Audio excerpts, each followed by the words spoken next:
Abra sua Bíblia, por favor, no Evangelho de Mateus, capítulo 3.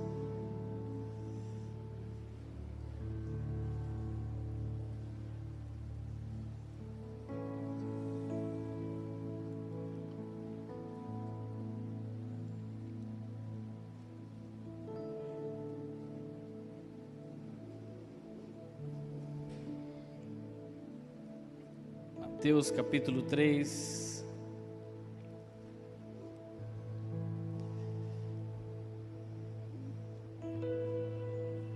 e o versículo 17 diz assim: E eis que uma voz dos céus dizia: Este é o meu Filho amado, em quem me comprazo. Vou ler novamente. Mateus capítulo 3, e o versículo 17 diz assim: Eis que uma voz dos céus dizia: Este é o meu Filho amado, em quem me comprazo. Pai, nós te agradecemos uma vez mais por esse tempo em que nós estamos aqui reunidos como igreja. Muito obrigado por este privilégio, muito obrigado, Senhor, por este lugar tão especial que o Senhor preparou para nós. Nós somos gratos a Ti. Nós te pedimos nesta noite, uma vez mais, que a Tua Palavra trate conosco, que a Tua Palavra encontre em nós corações preparados, disponíveis para receber, para aprender, para entender e para gerar frutos. É isso que nós te pedimos, Senhor, nesta noite, que o Teu Espírito Santo seja aquele que venha nos convencer daquilo que nós precisamos melhorar. Não é por sabedoria humana, não é pela palavra de um homem, mas é por causa da Tua Palavra e do Teu Espírito Santo. A letra da Tua Palavra misturada com o Espírito Santo que habita em nós, ela nos faz ser pessoas melhores, ela nos faz ser filhos melhores, servos melhores, pessoas melhores. Nós te agradecemos, Senhor, por esta palavra. Trata conosco nesta noite, em nome de Jesus. Amém. Muito bem. Interessante ver essa palavra aqui, e você já sabe que bom de Bíblia que esta foi a palavra que o próprio Deus falou a respeito de Jesus. E a Bíblia diz que logo que Jesus foi batizado nas águas, os céus se abriram e o Espírito Santo desceu em forma de pomba, de uma pomba. Não significa que toda pomba é o Espírito Santo, você sabe disso, mas nessa ocasião o Espírito Santo se manifestou desta maneira e veio sobre Jesus. E neste momento a Bíblia diz que dos céus saiu uma voz do próprio Deus, dizendo: Este é o meu Filho amado, em quem me comprazo, em quem eu tenho muito prazer. E se nós entrarmos um pouco a fundo nesse texto, nesse versículo, a palavra amado, ela está aí recheada de ágape. O termo é agapeto para essa palavra aqui, e significa amado, estimado, favorito, querido, digno de amor.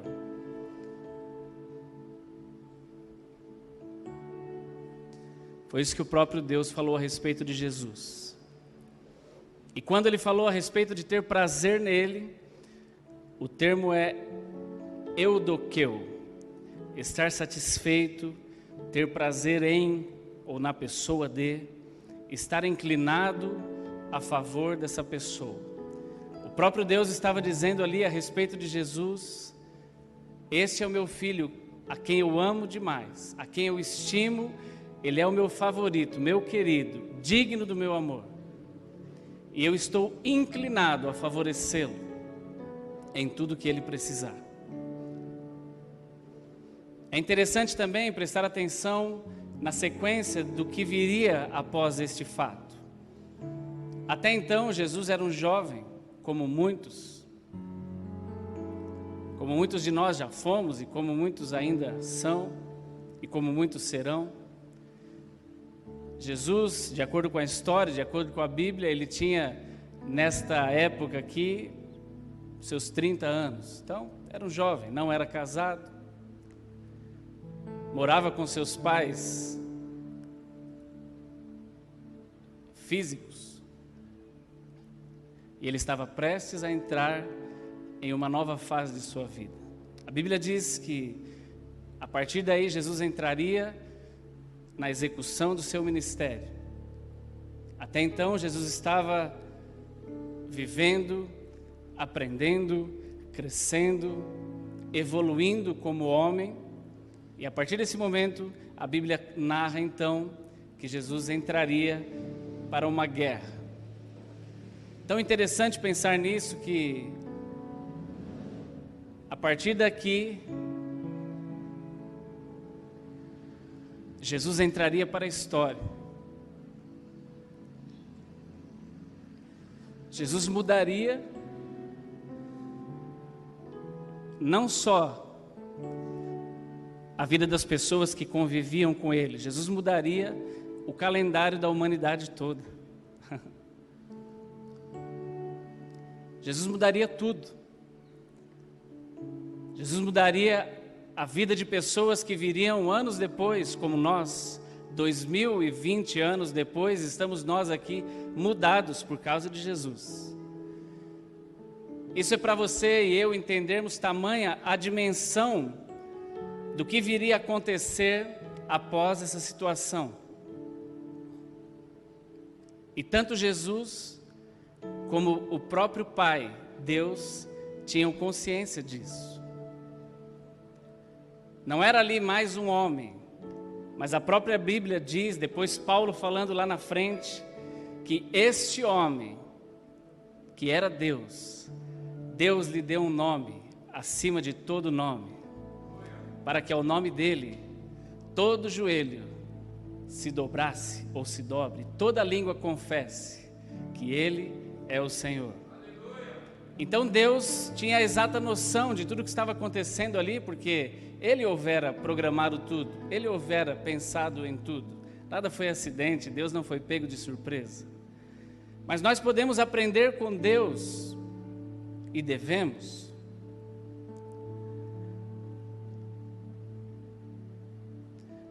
Deus então estava olhando para o seu filho e sabendo de tudo que viria em sua vida, e Deus falou: embora ele seja meu filho, embora ele saiba de todo o plano, embora ele tenha ciência de tudo que ele é, mas eu preciso afirmar algo sobre a vida dele.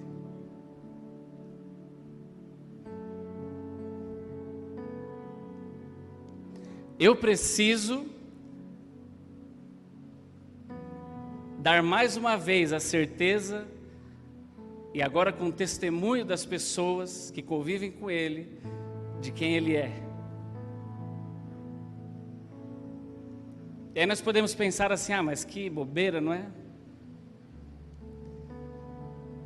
Para quê? Se Jesus sabia de todo o plano, Deus precisava vir na frente das pessoas para afirmar a todos nós: este é o meu filho amado, em quem eu tenho muito prazer. Esse é o meu filho querido, esse é o meu filho favorito. Eu penso que quando aqui está escrito todos esses adjetivos, Deus também já sabia que por causa deste filho, ele haveria de receber outros tantos filhos.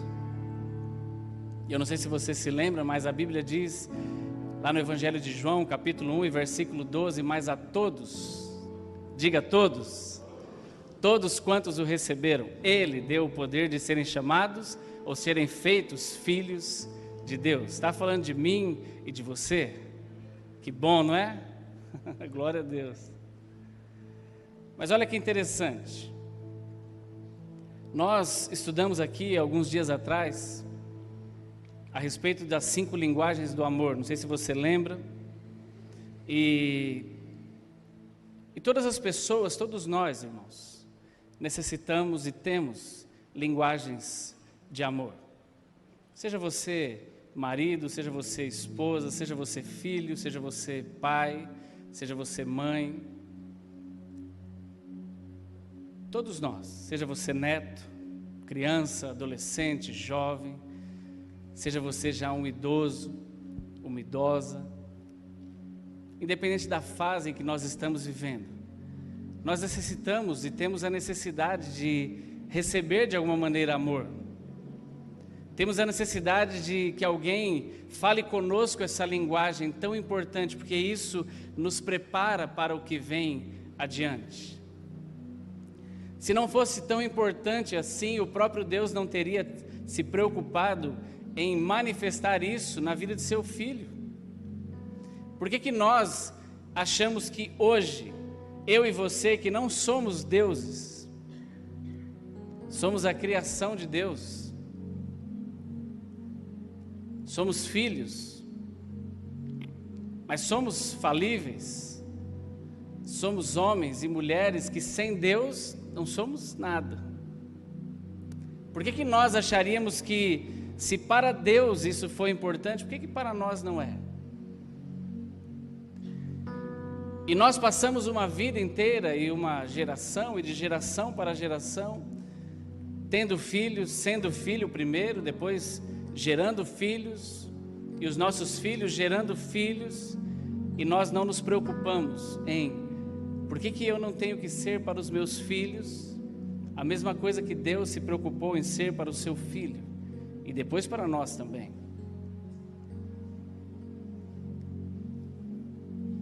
Sabe, enquanto eu estava pensando nessa palavra durante essa semana, e eu pensei em, puxa vida, vou procurar estatísticas, vou procurar coisas que nos saltem aos olhos para falar, olha, as pessoas estão morrendo por culpa do relacionamento ruim que tem com os pais, as pessoas estão ficando doentes por culpa dos relacionamentos defeituosos que tem com os pais, as pessoas estão saindo de casa, as pessoas estão cometendo delitos, atrocidades em seus próprios corpos por causa do relacionamento prejudicado que tiveram com seus pais. Mas não há necessidade. Eu penso que nós temos que olhar a maneira certa de fazer. E vamos deixar as informações de lado, porque você e eu estamos recheados de informações ruins a respeito do que tem acontecido no mundo. Todos nós temos acesso a tudo isso. Então, se você e eu quisermos ter certeza, será que as pessoas morrem por causa disso? Vá no Google e você vai saber que sim. Será que as pessoas estão se suicidando por causa disso? Procure rapidamente e você vai descobrir que sim. Será que os casamentos dos jovens estão sendo mal sucedidos porque eles não tiveram o encorajamento adequado? Procure também, você vai ver que sim. Mas nós estamos num contexto aqui de igreja e eu até respeito, nós estamos hoje, ministrando e as pessoas na internet ouvindo eventualmente aquilo que estamos compartilhando aqui, sejam essas pessoas cristãos, crentes ou não. Então eu quero dizer que nós até respeitamos se você pensa diferente de nós, mas nós não falamos daquilo que nós pensamos, nós falamos daquilo que nós seguimos como princípio de vida, nós falamos a respeito da palavra de Deus. E nós como igreja, a Bíblia diz que nós somos servos, então eu não tenho direito de falar aqui aquilo que eu acho, eu falo aqui aquilo que eu sigo, porque é um princípio que Deus estabeleceu para nós como igreja. Se você não segue esse princípio, nós respeitamos, mas é o que nós seguimos, é onde nós pautamos a nossa vida, é onde nós temos como manual para as nossas vidas, é assim que nós vamos reger as nossas vidas e reger a vida dos nossos filhos, até que eles tenham condições de reger suas próprias vidas. Mas é assim que é. E a Bíblia diz a respeito dos filhos, e nós falamos disso também há tempos passados, lá no Salmo 127 a Bíblia diz que os filhos são herança do Senhor. E bem-aventurado é o homem que enche deles a sua aljava. A aljava é aquele lugar onde você coloca nas costas e está cheio de flechas. E nós vamos atirar esses filhos como flechas. E é interessante também pensar nisso, porque quando você atira uma flecha, quando você dá um tiro, você não poderia ser irresponsável de atirar de qualquer jeito. Você pode matar alguém. Eu não sei se alguém aqui já praticou o tiro, seja ele com uma arma de verdade ou com uma arma de bala de tinta, bala de borracha, chumbinho, ou uma flecha mesmo. Mas o fato é que se você for ruim de mira, você pode machucar alguma pessoa, você pode machucar, quebrar uma vidraça, fazer um estrago, trazer prejuízo. Imagine quando a Bíblia diz que você e eu temos alguém nas mãos para atirar como uma flecha.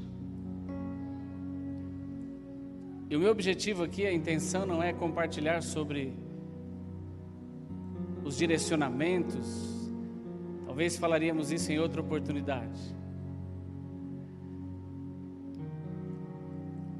Mas a minha intenção aqui hoje é trazermos a pensarmos, será que nós temos feito tudo? Será que os nossos filhos sabem?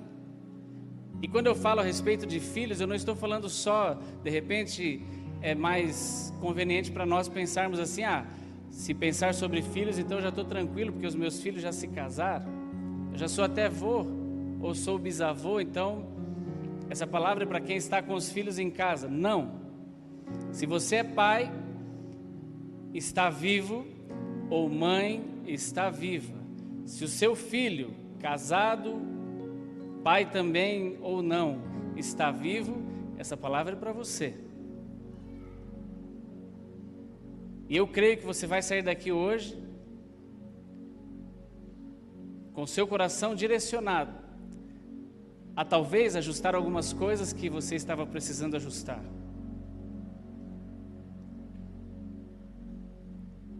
Nós passamos a vida às vezes falando assim, eu oro pelos meus filhos. E eu já ouvi isso de muitas mães principalmente, né? Como eu oro pelo meu filho, como eu orei pelo meu filho, como nós oramos pelos nossos filhos.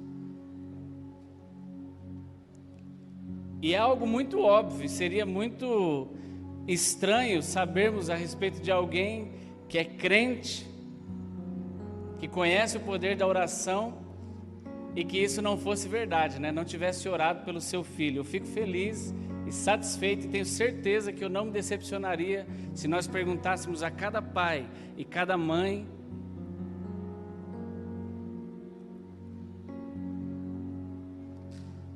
o quanto você já orou,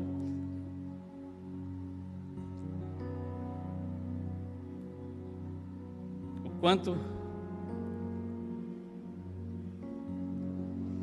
quanto você já chorou. Não há dúvida sobre isso. Eu não tenho dúvidas, eu tenho certeza que você também não tem dúvida. De todas as vezes, inclusive que a sua mãe orou por você.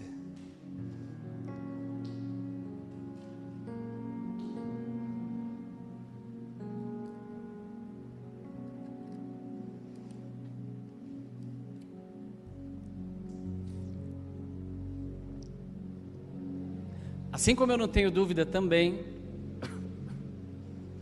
que Jesus sabia que o Pai o amava. Jesus sabia de todas as coisas. Ele estava com Deus desde o princípio. A Bíblia diz que Ele é o Alfa, Ele é o Ômega.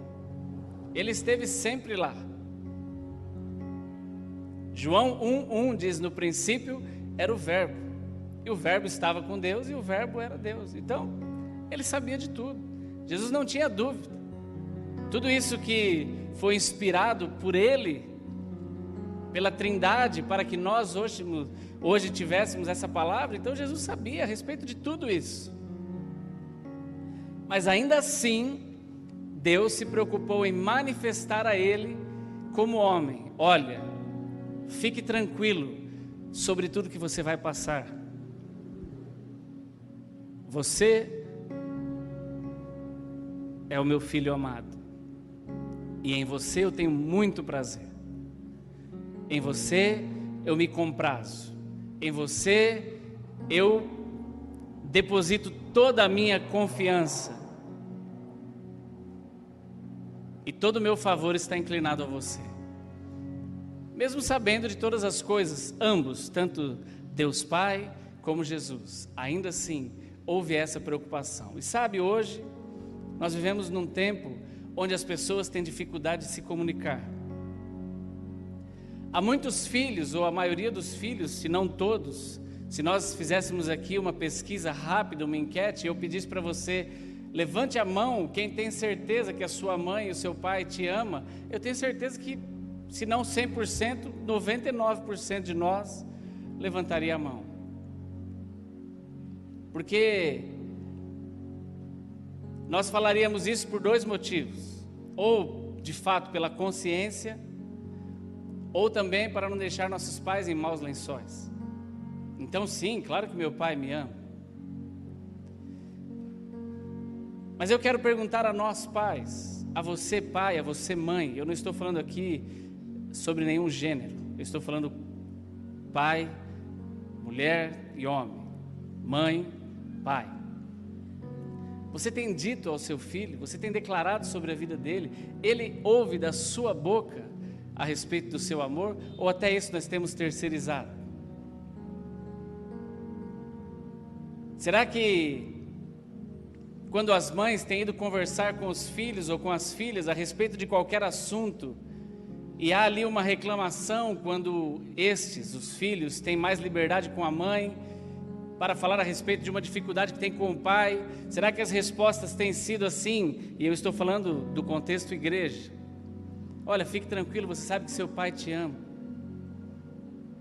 Você sabe que a sua mãe te ama. Fique tranquilo, não fique assim não, não fique triste, não fique chateado.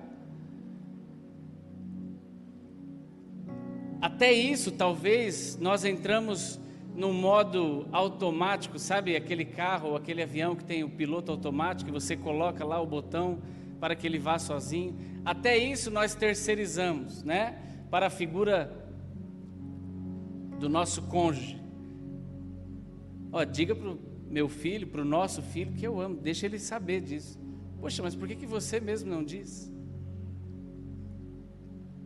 Por que eu preciso terceirizar isso para a mãe do Heitor, se eu mesmo posso dizer a ele? Ou por que ela precisaria terceirizar a mim? Olha, fala isso para ele, se ela mesmo pode dizer a ele.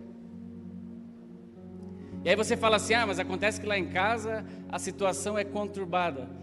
É exatamente por isso que nós estamos na igreja, para aprender a desconturbar a situação. É exatamente por isso que você e eu estamos aqui aprendendo, para que a situação não esteja mais conturbada.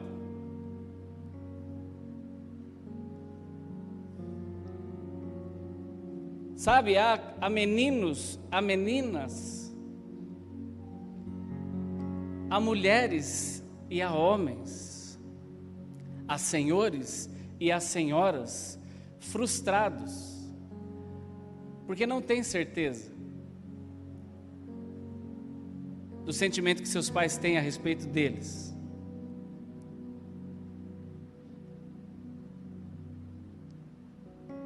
Há pessoas que têm dificuldade em seus relacionamentos porque não têm certeza do sentimento de seus pais em relação a si. Há pessoas que têm dificuldades em suas carreiras porque não têm certeza do sentimento de seus pais em relação a si. Há pessoas que têm dificuldades em seus ministérios porque não têm certeza do sentimento de seus pais em relação a si. E aí nós poderíamos pensar assim, mas a Bíblia diz que ainda que a mãe ou o pai abandone, o próprio Deus diz, fique tranquilo, eu sou contigo, eu sou o seu pai. Amém? Eu creio nisso. Mas irmãos, Se nós temos a oportunidade ainda, onde você, pai, está vivo e o seu filho está vivo, não terceirize para Deus isso. Você é filho dele, você aprendeu diretamente com ele. Por que você quer deixar nas mãos de Deus uma responsabilidade que é sua? Por que nós queremos deixar nas mãos de Deus uma responsabilidade que é nossa? Apenas por conveniência. Mas acontece que a Bíblia diz, sim, mas a Bíblia diz que o filho é seu. E se você está aqui, assuma a responsabilidade. Mas acontece que eu fui muito maltratado e eu nunca soube dos sentimentos dos meus pais em relação a mim.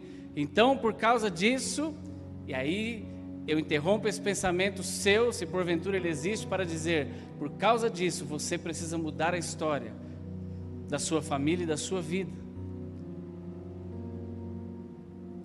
Nós falamos aqui recentemente também, que para nós termos uma igreja forte, uma igreja abençoada, uma igreja próspera, tudo isso tem que começar na minha casa e na sua casa, porque a igreja começa lá. Eu não vou ser um irmão melhor, eu não vou ser um servo melhor, eu não vou ser qualquer que seja a minha função melhor, se eu não conseguir ser igreja dentro da minha casa. Se nós não conseguirmos ser igreja dentro das nossas casas, aqui vai ser um reflexo de pura hipocrisia neste lugar. Aqui vai ser apenas um sentimento, de fingimento. Vamos fazer de conta que está tudo bem. Mas não é muito melhor estar tudo bem? Não é muito melhor as coisas de fato estarem bem, para que aqui seja algo onde realmente a Bíblia diz que o Senhor ordena a bênção quando nós nos ajuntamos, e essa unção que desce do próprio Deus vem sobre as nossas vidas, porque nós estamos reunidos como igreja. Mas não é algo hipócrita, porque nós começamos a ser igreja dentro da nossa casa.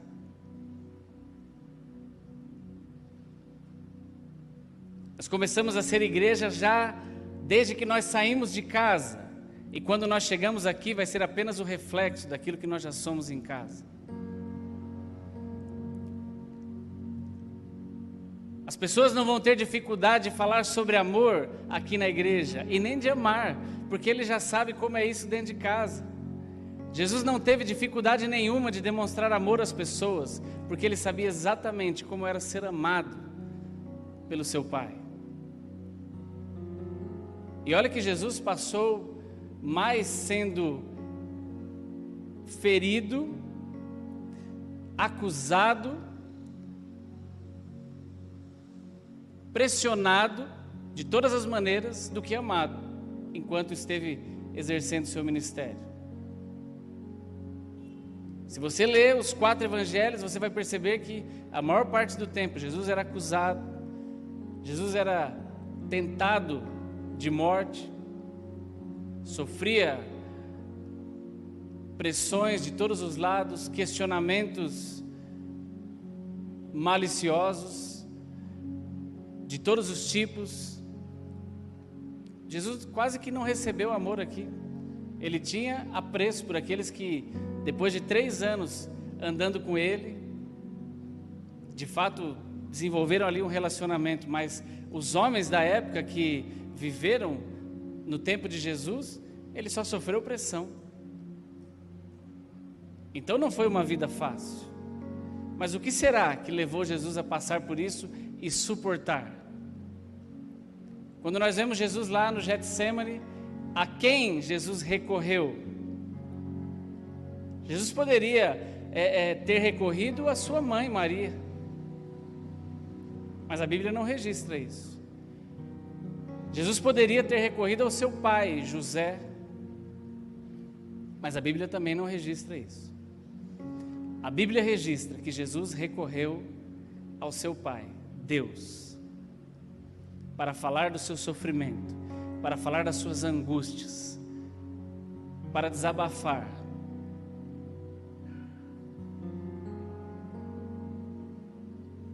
Será que nós temos esse mesmo espaço dentro das nossas casas? Será que nós temos esse mesmo espaço dentro das nossas gerações? E eu digo gerações porque hoje eu não vivo na casa do meu pai, mas será que eu tenho esse espaço na casa dele ou no ombro dele? Então são gerações. O pastor Disseu já não vive mais com Samuel, e nem com a Selene, nem com a Rosana. Será que há espaço desses filhos em nossas gerações? Será que na sua casa, onde os seus filhos já não estão mais, há espaço para isso? E aí nós podemos pensar assim, mas o que isso fez de diferente na vida de Jesus e que pode fazer nas nossas vidas? Eu falei a respeito das linguagens de amor e uma delas é palavras de encorajamento. Às vezes nós estamos enchendo os nossos filhos de presente, mas ele não ouve de nós uma palavra de encorajamento. Às vezes nós estamos fazendo serviços a respeito do nosso filho, preparando o quarto dele, fazendo com que ele viva uma vida maravilhosa.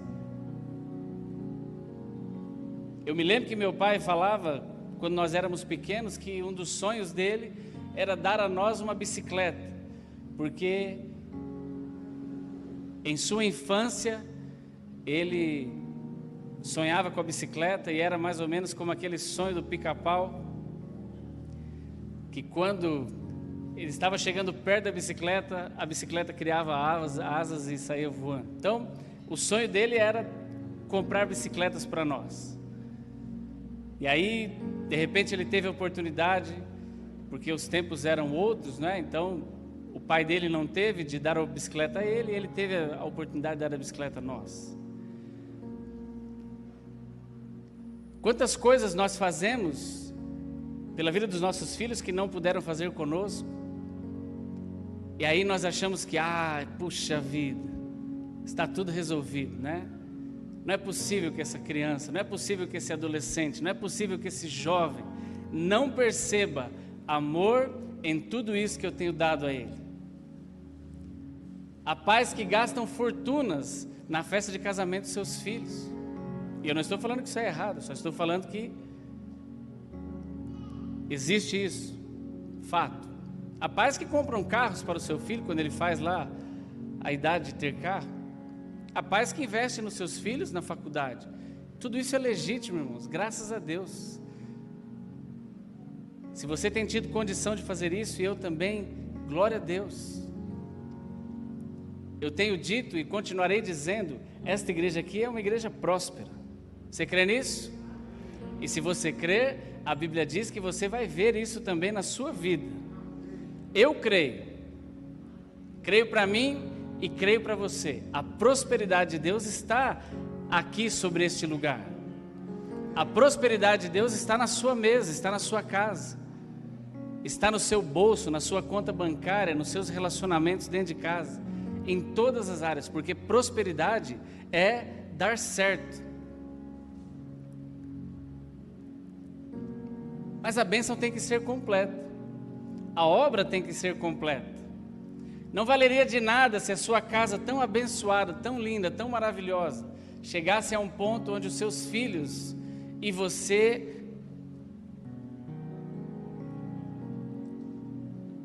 chegasse a um ponto onde você, já homem, e os seus pais, você, mulher, e os seus pais se chocam. Sabe, irmãos, olha que interessante.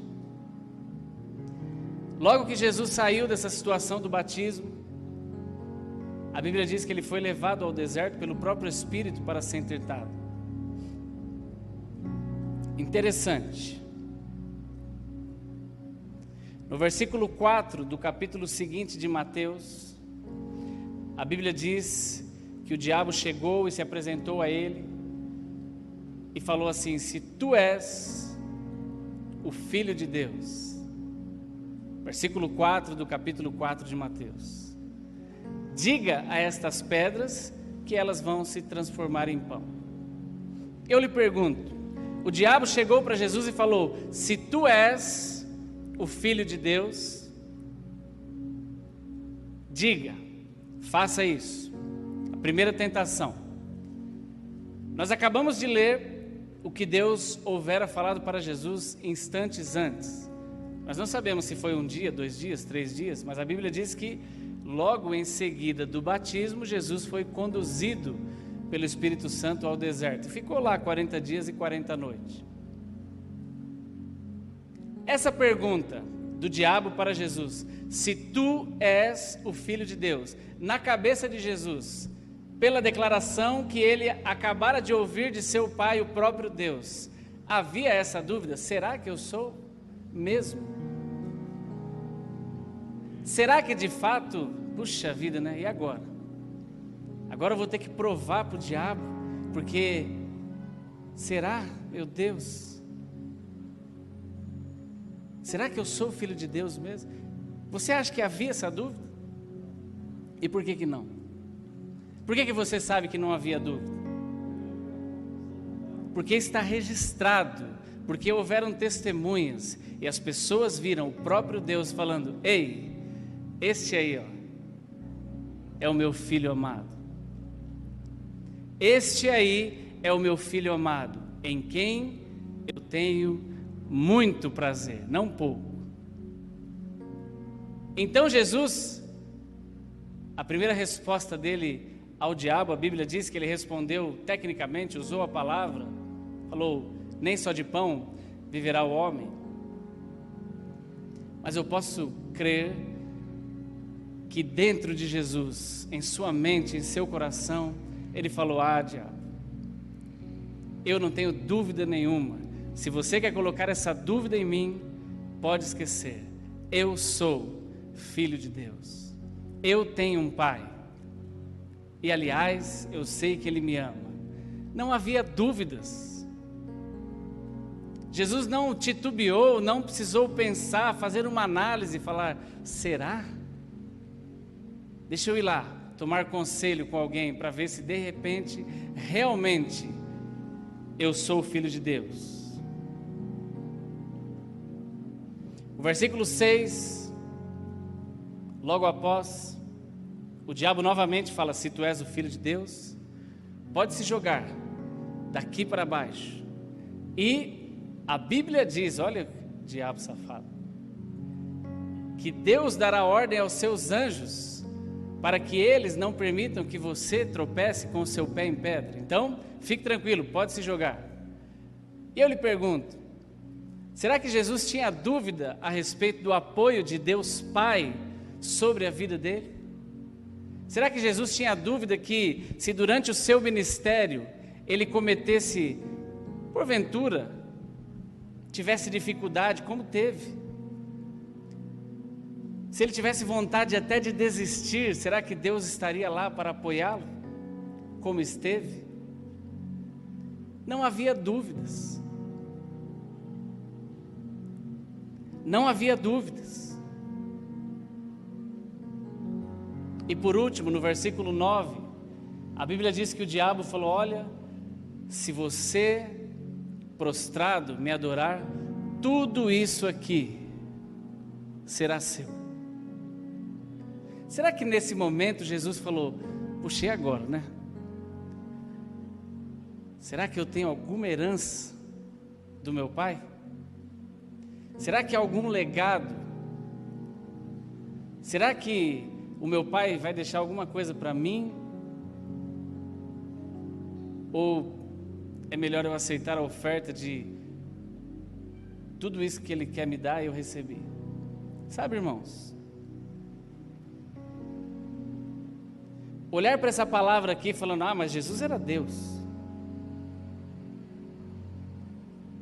Então, se Jesus era Deus, como talvez eu e você pensamos, ah, Jesus suportou todas essas tentações porque ele era Deus.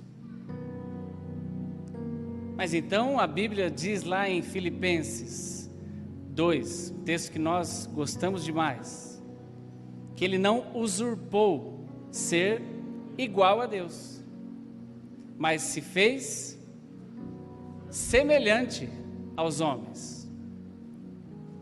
Uai! Então ele não estava aqui como Deus, ele estava aqui como homem. Inclusive Hebreus disse que ele foi como homem, sujeito às mesmas paixões que nós, e suportou, sem pecado. Agora vamos trazer isso para os nossos dias. Será que os nossos filhos, será que os filhos, será que você, porque se você está aqui é porque você é filho de alguém. Embora talvez o seu pai já não esteja mais, seu pai tenha falecido, você não tenha mais seu pai ou sua mãe, mas você é filho de alguém. E eu lhe pergunto, será que em algum momento você não foi pressionado a ponto de recorrer na sua mente, no seu coração? Será que, puxa, será que eu devo ceder a essa pressão? Será que meu pai realmente me ama? Será que a minha mãe realmente... E agora? Que dilema, será que isso que estão me oferecendo, será que essa situação que estão me oferecendo, mas será que eu tenho respaldo? Será que eu tenho alguém que é por mim? Será que alguém está preocupado em me defender, ou eu preciso me defender sozinho, com as minhas próprias forças? E você não precisa responder, mas quem de nós, irmãos, nunca passou ou nunca passa por dilemas assim nas nossas vidas? Quem de nós, na jornada do ministério, nunca precisou recorrer ao seu pai?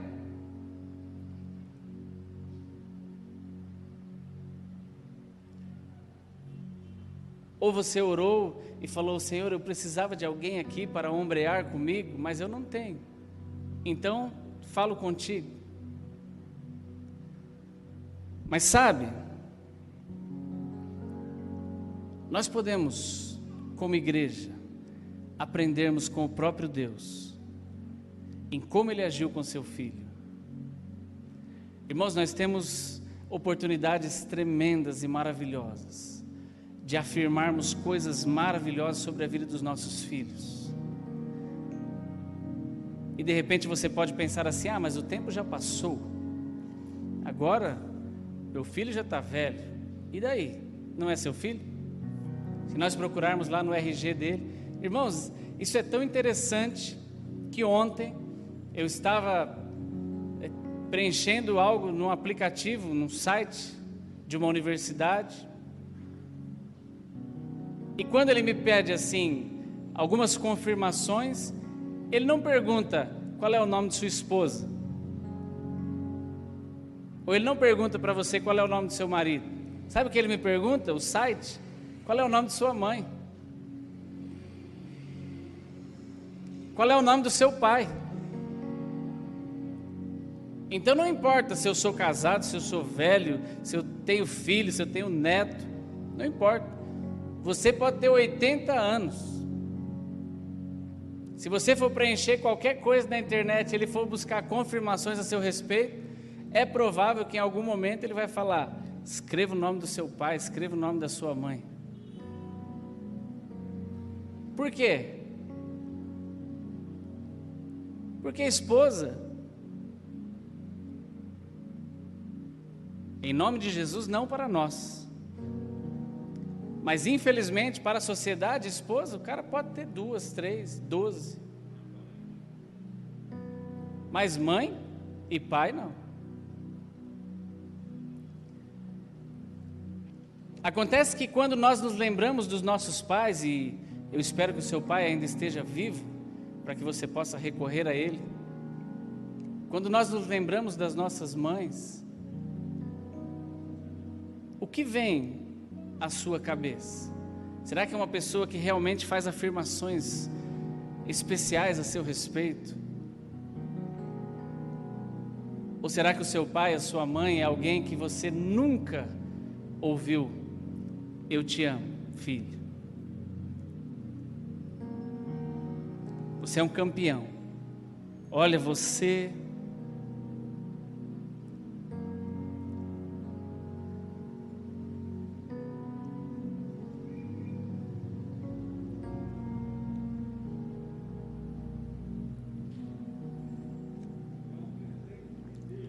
Eu me lembro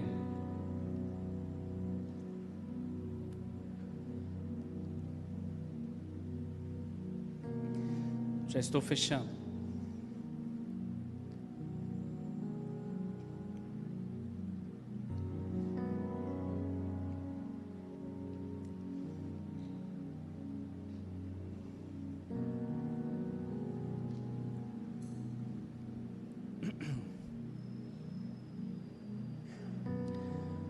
No dia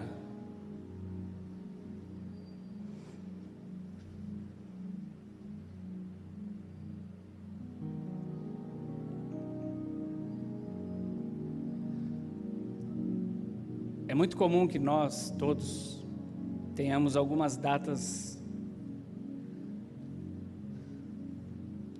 muito marcantes, muito especiais nas nossas vidas, não é? Nós nos convertemos muito cedo, então eu confesso para você que eu não tenho, como algumas pessoas, a Nádia mesmo fala que o dia da conversão dela foi algo assim, uma das datas especiais para ela, mas eu não tenho, de fato, se você me perguntar que dia foi, eu lembro que mais ou menos a época, o ano onde nós começamos e tenho a data do meu batismo, mas se você me perguntar que dia foi, eu não sei dizer.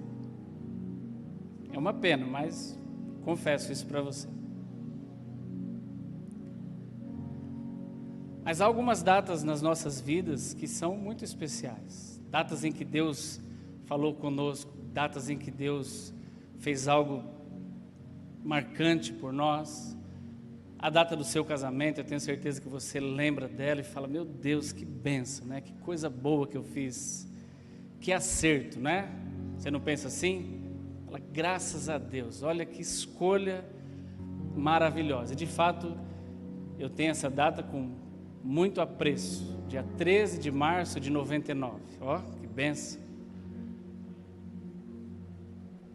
E foi aqui mesmo.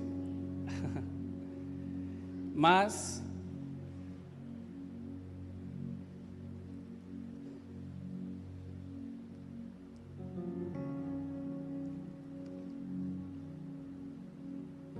a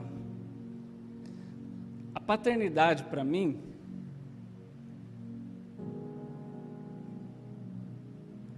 eu não digo que ela não há como pesar essas coisas. Mas o que é mais importante, estar casado ou ser pai?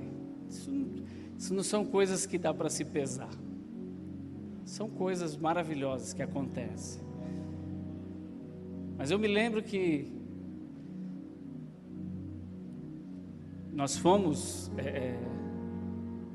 para esse evento, né?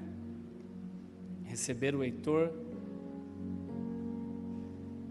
E estava tão atarentado ali com tudo que estava acontecendo, tinha que estar junto, tinha que filmar, tinha que chegar lá. E foi tudo meio corrido, porque era parto normal. E aí, sendo parto normal, tinha que esperar a coisa acontecer naturalmente, e de repente, pum, estourou a bolsa, 6 horas da manhã, a gente saiu correndo. Imagina, uma sexta-feira, quase não tem trânsito, né? E a gente conseguiu sair de casa por volta de 7 horas da manhã, ó. Tinha que chegar só ali no Paraíso, né? Na maternidade Santa Joana. Então foi tudo tão corrido, e a gente tentando chegar, e de repente o trânsito não ia, e a Nádia segurando naquele troço do carro e falando, meu Deus, vai nascer. Eu falei, não, segura aí, não vai nascer não. Temos que chegar, né? Tão bonito lá o lugar, como é que pode nascer aí? Não, espera. A ponto de eu ter que parar, de verdade, isso é fato. Eu vi um policial e falei assim, o senhor pode fazer a gentileza? Encostei o carro. Falei, se você não abrir vala aqui para nós, a gente não chega. Aí ele falou para ela, mas você está com dor? E ela falou, lógico. Ele falou, não, mas dá tempo ainda. Eu falei, vai na frente da gente, por favor, para a gente chegar logo lá. E ele falou, mas você não vai conseguir me seguir? Eu falei, vou conseguir te seguir, vai, tenha fé. E deu certo, chegamos lá. Então estava tudo muito assim, corrido, chegamos, alguém já pegou ela, já levou, e quase que eu não chego na hora até preencher toda a papelada. E aí quando eu cheguei na hora de ver, assistir ali o parto, eu tinha que filmar, porque, né, como é que pode? Tem que filmar isso aqui. Então era muita coisa para fazer, muita responsabilidade. E aí nasceu, a médica me chamou, vem ver, assim, antes de nascer. Eu falei, não, quero ver não, senão eu desmaio aqui, moço, deixa eu, faz seu trabalho aí que eu vou daqui. Só quero ver quando chorar, quando tiver já tudo, aí a senhora me chama. E deu certo, mas foi tudo assim muito desse jeito, e obviamente que eu estava feliz, todos nós.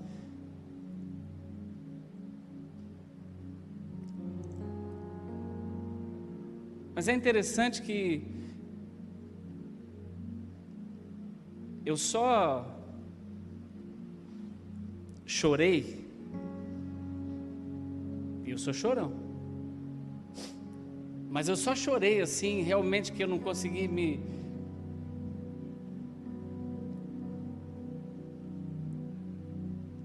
eu não sei dizer por que não aconteceu antes.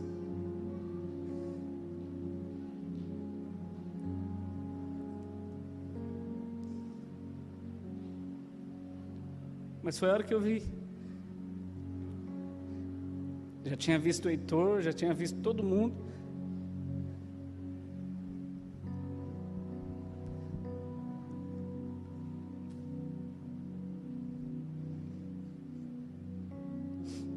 E aí chegou meu pai.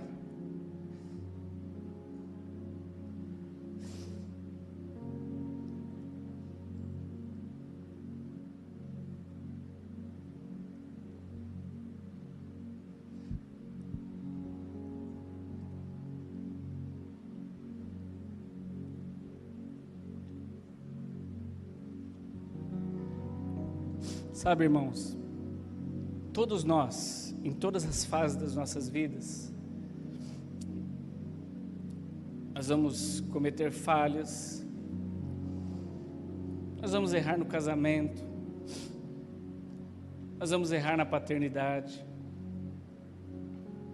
nós vamos errar no ministério, nós vamos errar na carreira, nós vamos errar na profissão.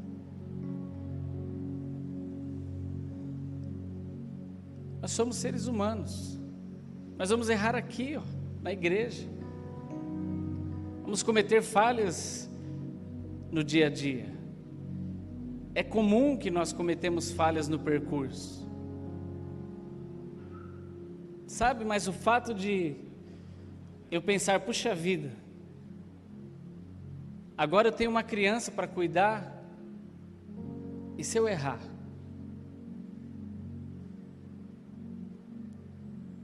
E quando você sabe, pelas afirmações que te foram feitas, quando você sabe, eu não serei abandonado, ainda que eu erre com o meu filho, eu posso recorrer ao meu pai, porque ele vai me ajudar.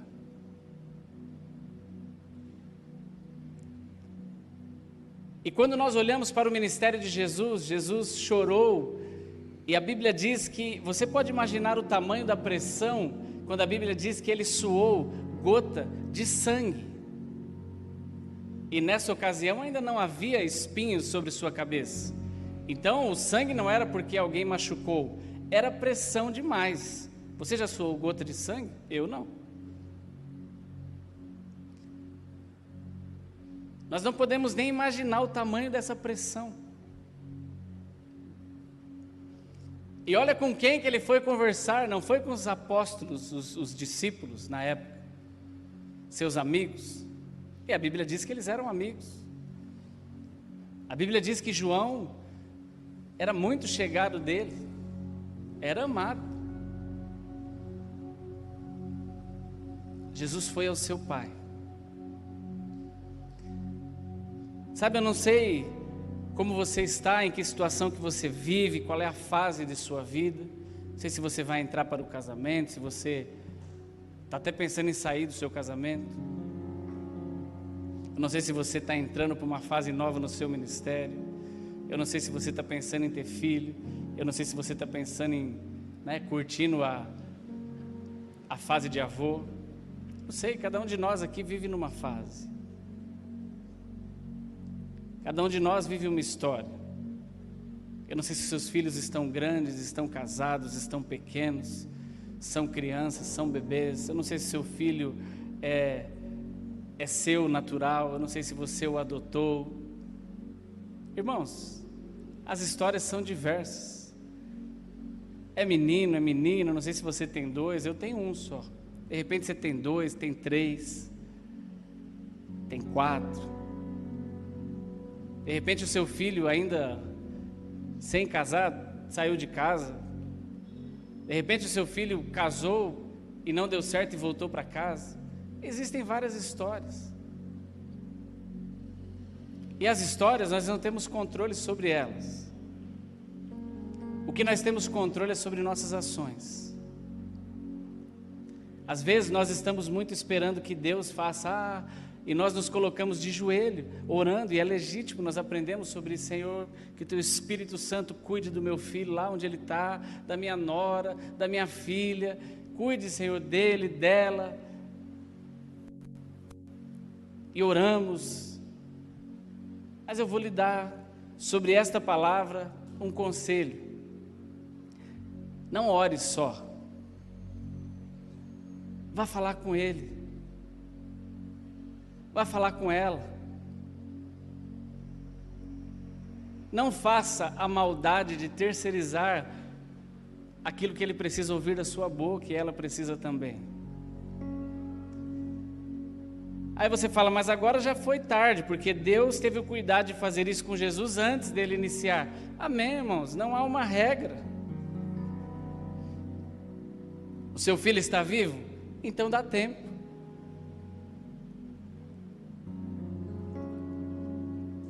O seu filho está longe?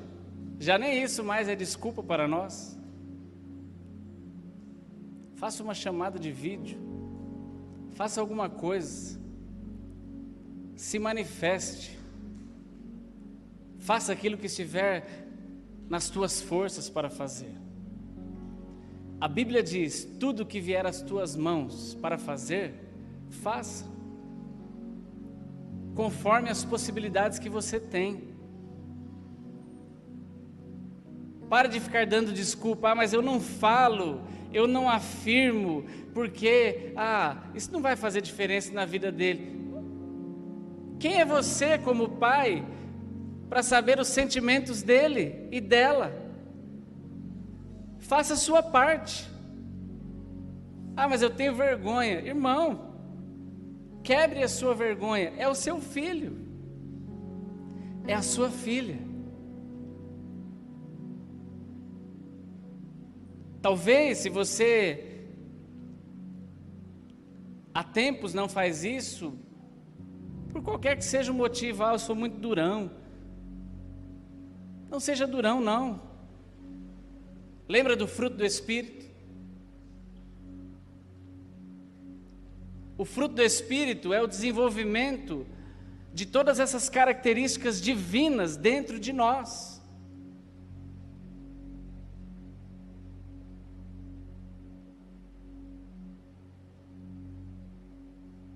Os nossos filhos precisam ouvir de nós.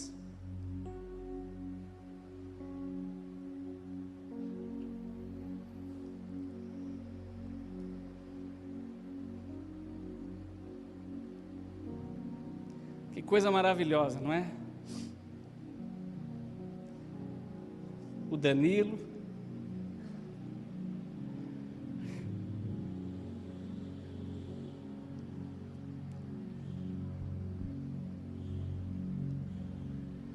o Eduardo,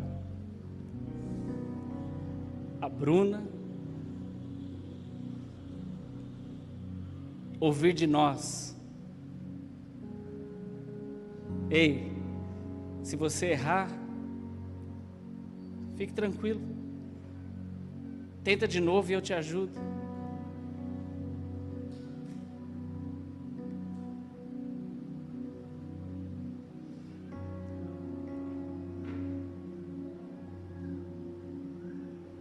Que coisa boa, não é, Vanessa? Ouvir do pai e da mãe, ó, se você errar, fique tranquilo.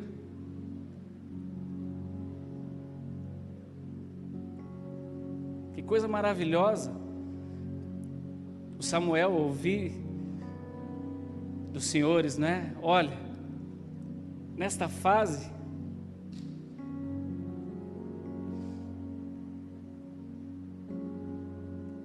se você errar,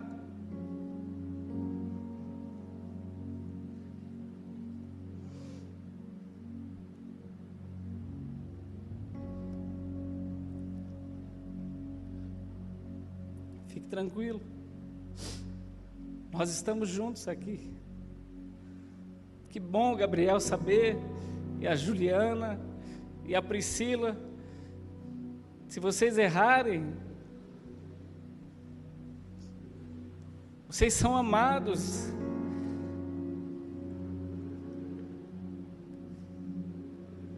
Eu tenho prazer no que você está fazendo.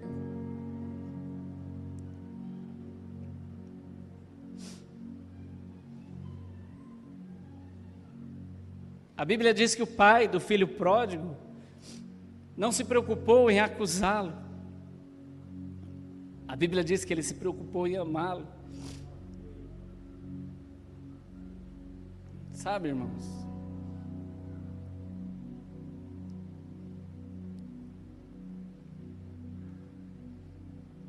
Nós precisamos ser diferente do que o mundo está fazendo.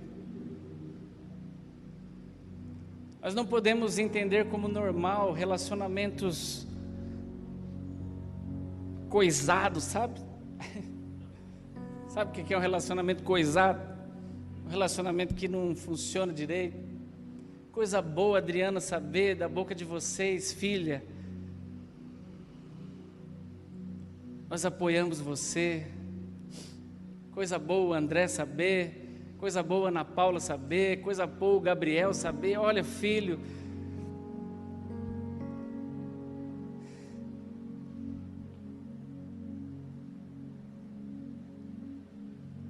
Irmãos, isso é maravilhoso. E se porventura você pode falar assim: ah, mas eu não ouvi isso da minha mãe, ela não está mais aqui. Eu não ouvi isso do meu pai, ele não está mais aqui. Para você eu quero dizer que esse mesmo Deus que falou isso para Jesus, Ele tem o mesmo sentimento em relação a você.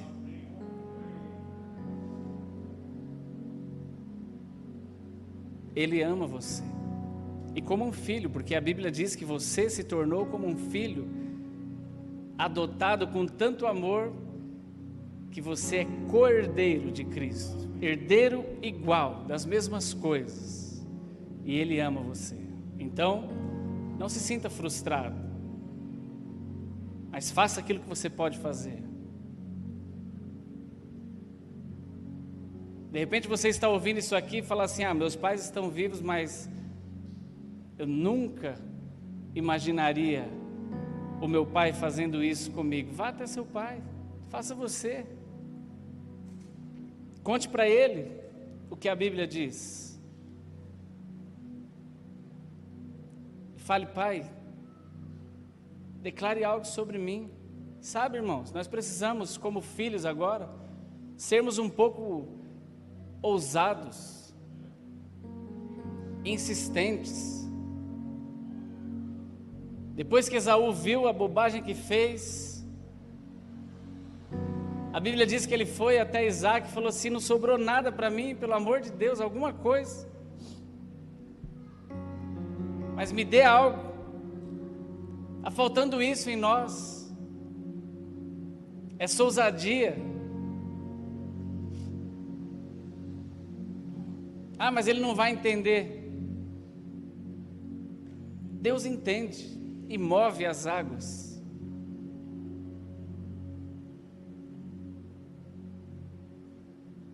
Eu queria que nós orássemos. Você pode ficar em pé?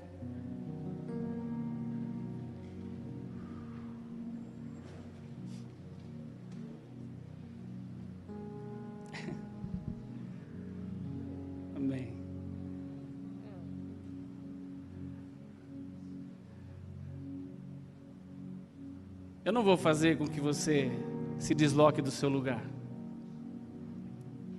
Fique onde você está. Mas se você tem o privilégio de estar aí perto do seu filho, faz todo sentido você abraçá-lo. Se você não está com ele aqui, faz todo sentido você orar por ele agora. E faz muito sentido você fazer algo quando isso aqui acabar.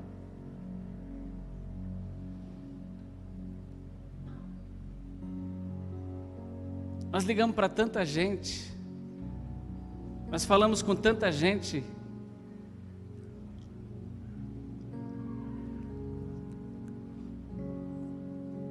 o tempo todo. Liga para o teu filho.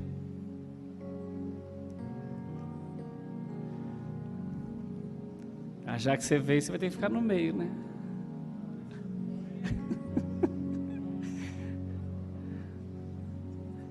Vamos orar? Ore pelo teu filho, ore pela tua filha, e ore pelas suas ações futuras a respeito disso. Pai, nós te agradecemos, Senhor. Muito obrigado pela tua palavra, Pai. Muito obrigado, Senhor, por tudo aquilo que o Senhor tem derramado sobre as nossas vidas. Pai, mas nós não queremos ficar apenas na superfície, nós queremos ir mais fundo. E para nós nos aprofundarmos, nós precisamos fazer tudo o que a Tua Palavra nos diz para fazer. Nós precisamos fazer tudo o que a Tua Palavra nos ensina a fazer. E se o próprio Senhor nos ensinou, Pai, a afirmarmos coisas sobre a vida dos nossos filhos nesta noite como igreja, nós queremos nos prostrar diante desta palavra, nos debruçar sobre ela, nos expor a ela e aprendermos com ela.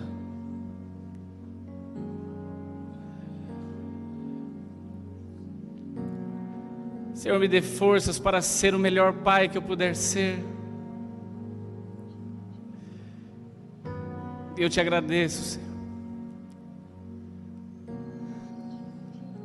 por tudo que os meus pais têm sido comigo.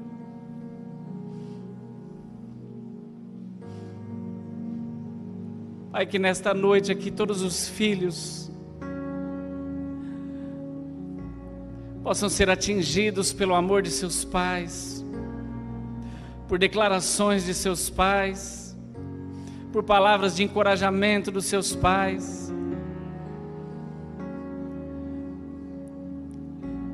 Senhor, incomoda e dê ousadia aos filhos para irmos atrás, Senhor, dessas declarações, para irmos atrás desses abraços, para irmos atrás desses beijos.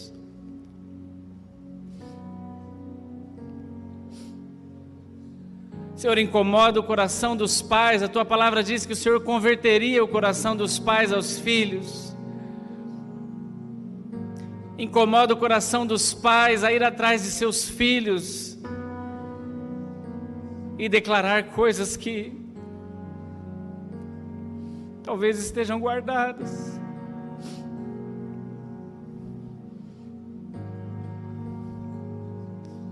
Coisas que talvez tenham sido treinadas e nunca saíram do papel. Senhor, nós não queremos que fique tarde demais. Nós queremos dar certo como filhos. E para isso nós queremos receber a aprovação dos nossos pais. Senhor, nós queremos que os nossos filhos deem certo, e para isso nós precisamos aprovar a vida deles. Tira de nós, tira dos nossos lábios toda palavra dura, iracunda, toda palavra que não surte efeito positivo, toda palavra de maldição. Tira das nossas mentes, tira do nosso coração e coloque em nós palavras de bênção, palavras de encorajamento, Senhor, palavras lindas como as que o Senhor declarou para nós, Como exemplo, Jeremias 29:11, eu é que sei, meu filho, os pensamentos que eu tenho a respeito de você são pensamentos de paz e não de mal, para que você tenha um fim abençoado, um fim que você deseja. Tudo aquilo que você desejar com o seu coração, você vai alcançar. Pai, que palavras maravilhosas que o Senhor falou para nós pela sua palavra. Eu sou o seu pastor e nada te faltará. O diabo veio para roubar, mas eu vim para te dar vida. Senhor, nós queremos aprender contigo, usar tais palavras, Senhor, para com os nossos filhos. Muito obrigado, Senhor, muito obrigado. Que não fique apenas no nosso intelecto isso, mas que desça para o nosso coração, porque nós queremos ser parecidos contigo, Senhor. Eu creio, Pai, que através de palavras, ministérios serão reedificados. Eu creio que através dessas palavras e dessas ações, saúdes físicas e mentais serão restabelecidas, Pai. Nos ajuda a tomar essas posições, nos ajuda a andar em direção a isso. É isso que nós te pedimos nesta noite como filhos, e te agradecemos pelo resultado disso, em nome de Jesus, em nome de Jesus, em nome de Jesus, amém.